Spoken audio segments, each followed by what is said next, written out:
Hey everyone, in this video we are going to look at how you can fix that your Antigravity IDE is missing after the new 2.0 update. As you can see, I'm currently at the new Antigravity 2.0 and I don't have my code editor, nothing. I have only my projects over here. I'm going to show you how you can fix this, alright? So if you already installed the 2.0 Antigravity update, you just need to download or install the IDE separately because Google split everything in this version. So you have to go again to Antigravity official website. You want to go to product and here you can see all of the products. So we are looking for this Antigravity IDE. So if you click on it, you want to simply download it, then choose your operating system.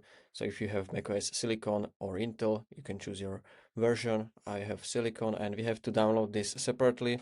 Now after this is downloaded, you can simply double click on it and you can install it. If you are on Mac, just drag it to your applications.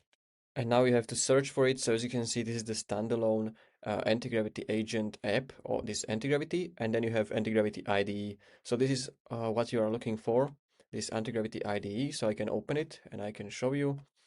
You can migrate your settings or keybindings extension if you want, and then just basically sign in with your same account. Open anti-gravity IDE, and now it should be all right. Now we have to again do this onboarding, and after that we can see our anti-gravity IDE. So you can see all of your extensions, you can see your projects and stuff like that. So all right, so you have terminal, and if you found this video helpful how to fix this issue, consider subscribing for more tutorials like this one.